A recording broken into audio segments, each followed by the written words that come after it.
हमारी बहन गायत्री कौशल जी हमारे बीच में पहुंचे हुए हैं। आदि शक्ति गुरु माँ द्वारा उनको पगड़ी पहनाकर और चुनरी उड़ाकर स्वागत किया जा रहा है। सभी तालियों के साथ हमारी बहन के जो ये कार्य कर रही हैं समाज सेवा के लिए, उसका धन्यवाद करेंगे, उसका स्वागत करेंगे और उस प्रभु से प्रार्थना करेंगे कि वे इसी तरह से सेवा कार्य करते रहें और तरह तरह की कविता, क्योंकि कविता के द्वारा जो चित्रण किया जाता है वो चित्रण हमेशा याद रहता है। जैसे आज हमने सुभद्रा को जोरदार तालियों के साथ और हम उस परमपिता परमेश्वर से प्रार्थना करके उन्हें पढ़कर आप भी शौर्य पैदा कर सके, औरों के अंदर भी शौर्य पैदा कर सके। एक कवियों का काम होता है, कवि बहुत सुंदर लिख कर हमें दे जाते हैं और हमारे सुनते हैं। ओम तत्सत। बड़ी मीठी सी प्यारी सी आवाज है इनकी। ओम पे गुरु ब्रह्मानंद जी को नमन करती हूँ। माँ मैत्रेयी आनंद जी जो आप तक उनका संदेश पहुँचा रही हैं अपनी मधुर वाणी से, हम सबका मार्ग प्रशस्त कर रही हैं। उनका सानिध्य मुझे प्राप्त हुआ, मैं अपने आप को अहोभागी समझती हूँ। मेरा बहुत बड़ा सौभाग्य है कि उन्होंने मुझे स्मरण किया और आज आप सबके सामने खड़े होने का मुझे मौका दिया है।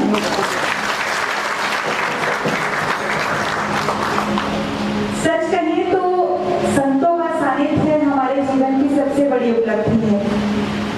यदि हमें अपने जीवन काल में ये अवसर मिलता है कि हमें किसी संत का सानिध्य मिले, हमें उन्हें सुनने का मौका मिले, अपने जीवन को सुधारने का अगर हमें अवसर मिले तो हमें बिल्कुल चूकना नहीं चाहिए।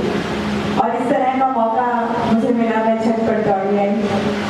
मैं बहुत समय से नहीं जुड़ी थी संत समाज से, लेकिन आदरणीय माँ मैत्रेयी आनंद जी, जब उन्हें सुना, उनकी ओजस्वी वाणी को सुना, जिस तरह से आज के माहौल में जिस तरह की चीजें प्रासंगिक हैं, जो चाहिए, जो संस्कार, जो हमारा परिवार आज संस्कार विहीन हुआ जा रहा है, जिस तरह से सभी माताओं को, बहनों को जोड़कर और जिस तरह से एक कार्यशाला, मैं कहूँगी वो एक तरह से कार्यशाला चल रही है, जिसका एग्जीक्यूशन, जिसको आप अपने घरों में जाकर उसको एक कहेंगे कि आप उसको व्यवहार रूप में लेके आ रही हैं, अपने बच्चों तक पहुँचा रही हैं, वो अगली पीढ़ियों के लिए आप संरक्षित कर रही हैं। वो सभी जो परम श्रद्धेय गुरु जी का संदेश है, जिस तरह की हमारी संस्कृति है, जिस तरह की हमारी विचारधारा होनी चाहिए, और उसके लिए जो ये संत है, जिस तरह से इन्होंने अपने जीवन को पूरी तरह से आम लोगों की सेवा में लगा दिया है, उसके लिए ये परम आदरणीय है, परम श्रद्धेय है। मैं एक बार फिर से नमन करती हूँ। यहाँ सभी जितने भी लोग पहुँचे हैं उन सभी को मैं नमन करती हूँ, क्योंकि जो संतों के सानिध्य में बैठ गया वो आत्माएं पवित्र हो जाती हैं, उन्हें उनका संदेश मिल जाता है और उन्हें अपने जीवन का उद्देश्य पता चल जाता है कि हमें भी अपने जीवन में इसी प्रथा को, जो हमारे जीवन का उद्देश्य होना चाहिए, उसे पहचान कर हमें इस रास्ते पर लग जाना चाहिए और आने वाली पीढ़ियों को भी हमें पूरी तरह से तैयार करना चाहिए कि वो अपनी संस्कृति को ना भूलें। तो मैं आदरणीय माँ जी को बहुत नमन करती हूँ, मैं दीदी माँ कहती हूँ उन्हें, और उनका आशीर्वाद आज पाकर मैं धन्य हो गई। मुझे ज्ञात नहीं था, मुझे बिल्कुल मालूम नहीं था कि मुझे आज आना है और मुझसे क्या अपेक्षाएं हैं। बात आती है कविता की, जाहिर सी बात है कविताएं लिखते हैं और गुरु माँ को, दीदी माँ को पिछली बार सुनाई भी थी, और आज तो मतलब इतने सारे लोगों की उपस्थिति में पर मैं इतनी भावविभोर हूँ कि मैं समझ ही नहीं पा रही हूँ कि मैं क्या कहूँ। और आज हम याद कर रहे हैं लक्ष्मीबाई को, उनकी पुण्यतिथि पर।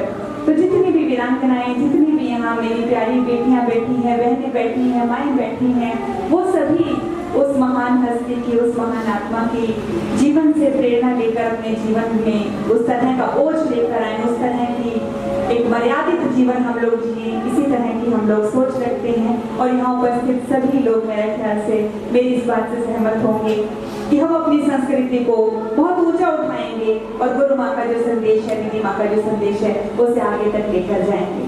और कविता के लिए मैं थोड़ा सा फूल थामना पड़ेगा मुझे, आप कहें तो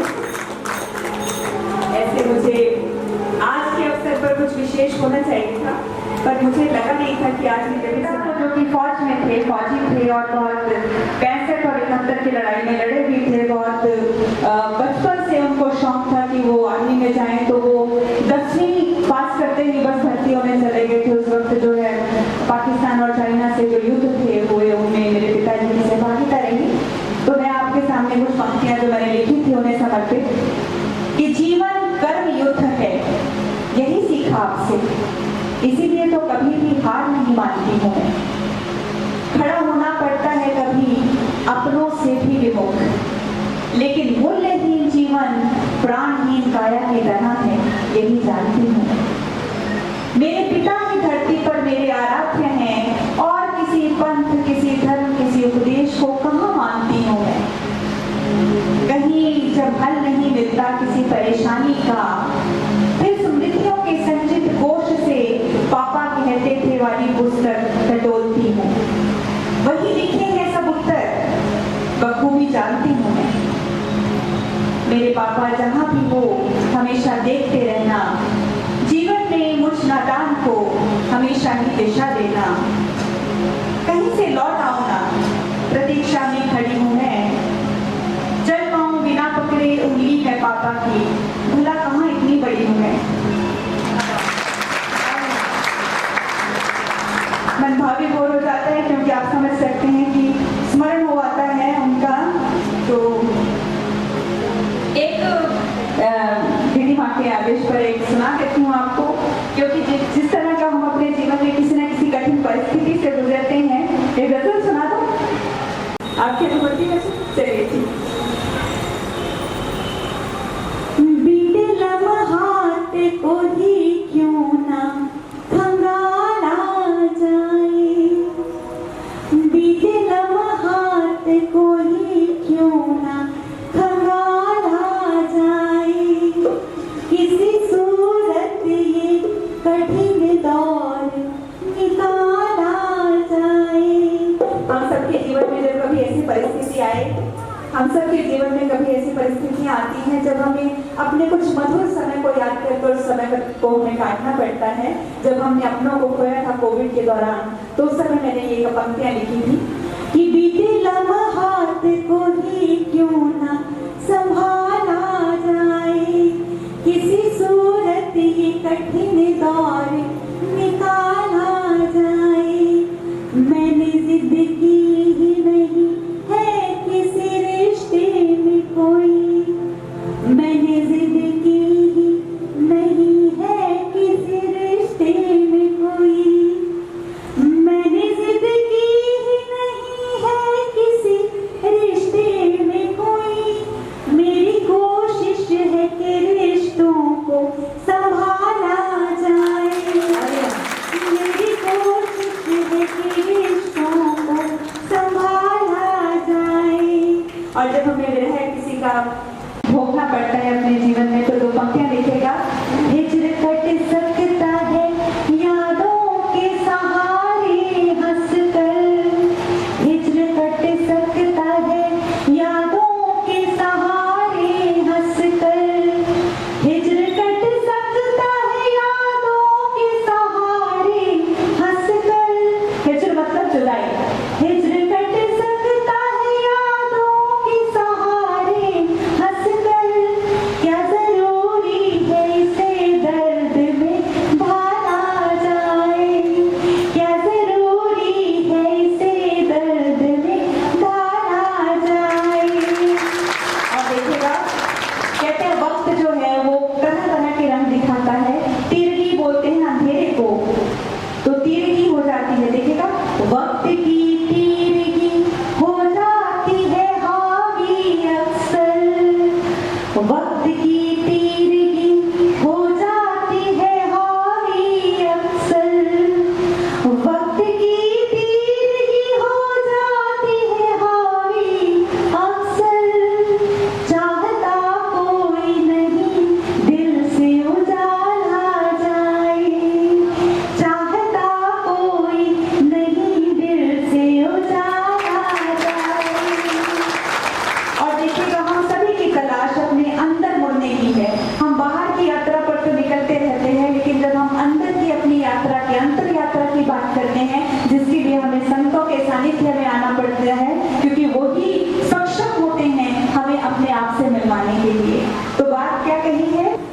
काश आऊं मैं कभी लौट के खुद में ऐसे, अपने आप में लौटना जरूरी है ना, तो काश आऊं मैं कभी लौट के खुद में ऐसे, काश आऊं मैं कभी लौट के खुद में ऐसे, जैसे पानी की तरफ तृष्णा गजाल आ जाए, जैसे पानी की तरफ तृष्णा गजाल आ जाए। सुना है ना आपने, जो मृग होता है, मृग तृष्णा, जब वो उसे दिखता है पानी, लेकिन उसको प्यास इतनी लगी होती है और वो उस परछाई को देखकर, धूप में भ्रम को देखकर भागते जाता है, तो उसी तरह की प्यास मुझे अपने लिए लगे और मैं अपने अंदर की यात्रा को शुरू करूं। और आखिर में दो पंक्तियां, मन के तालाब पे दो हंस मिलेंगे तुमको, मन के तालाब पे दो हंस मिलेंगे तुमको, मन के तालाब पे दो हंस मिलेंगे तुमको, गीत अब ऐसा कोई ख्वाब न पाला जाए, गीत अब ऐसा कोई ख्वाब न पाला जाए। सभी संगत को मैं नमन करती हूँ, गुरु माँ को, दीदी माँ को। अच्छा हाँ, ये बहुत अच्छी बात कही है दीदी माँ ने। देखिए, मेरा बहुत बड़ा कोई परिचय नहीं है और संतों के सानिध्य में खड़े होकर तो आपका परिचय वैसे ही शून्य हो जाता है, आपका कुछ वजूद बचता नहीं है। आप चाहते हैं कि आप उन्हीं में लीन हो जाएं, फिर भी आपका आदेश है तो मैं बताना चाहूँगी कि मेरी जो जीवन यात्रा है, मैं वैसे कंप्यूटर इंजीनियर हूँ, एक अच्छे ग्रामीण माहौल से मैं आई हूँ और आप ही की तरह जो मेरी माएँ जिन्होंने हमारी परवरिश की है, दादियाँ, एक हम जिसे कहेंगे संयुक्त परिवार में पली बड़ी हूँ मैं। और उसके बाद पढ़ाई भी अच्छी की, इंजीनियरिंग स्नातक हूँ, लेकिन लालसा कभी ऐसे नहीं हुई, बहुत महत्वाकांक्षी नहीं हूँ, तो कभी नहीं सोचा कि यहाँ पहुँच जाऊँ, क्योंकि प्राथमिकता हमेशा परिवार रहा। परिवार में अवसर ऐसा मिला कि शादी से पहले थोड़ा सा मुझे नौकरी करने का अवसर मिला।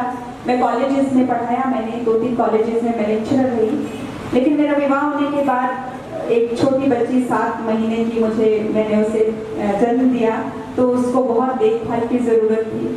पिताजी बिस्तर पर थे, ससुर जी, तो मैंने अपने सारे जो भी मेरे मंतव्य थे, जिस तरह भी आप सोचते हैं, अपनी महत्वाकांक्षाओं को एक तरफ रखकर परिवार को चुना, क्योंकि परिवार के साथ भी आपको अवसर मिल सकते हैं। ऐसा नहीं है कि आपको परिवार को ध्यान रखते हुए परिवार छोड़ने की जरूरत नहीं है।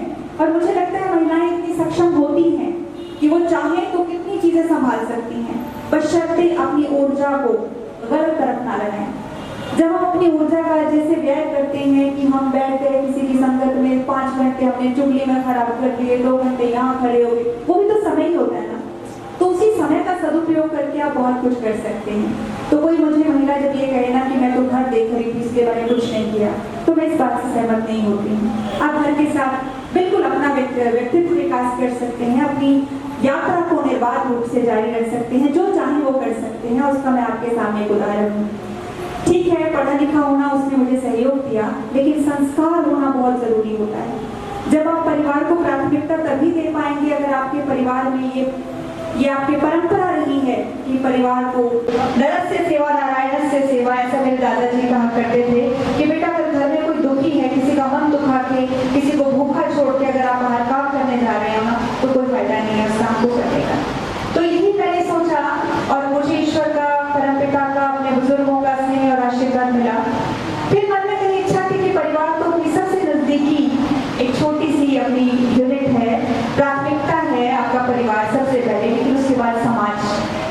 अगर आपके पास समय है और अगर आपके पास सामर्थ्य है तो क्यों ना समाज तक जोड़ा जाए। तो बहुत पहले, क्योंकि मुझे लगता है सबसे पहला जो आपके पास ज्ञान है उसी का आप प्रसार करें। आप अगर जागरूक हैं, औरों को जागरूक करें। मैं नहीं कहती कि आपके पास करोड़ों रुपया है कि आप धन व्यय करके किसी की सेवा करें, वही सेवा होती है। इसके अतिरिक्त आप बहुत सारी चीजें हैं। तो माओ बहनों को, छोटी लड़कियों को, माओ को, जो कि झुग्गी झोपड़ी में रहने वाली महिलाएं थी, उनको स्वास्थ्य के प्रति जागरूक करना, बच्चियों को बताना कि किस तरह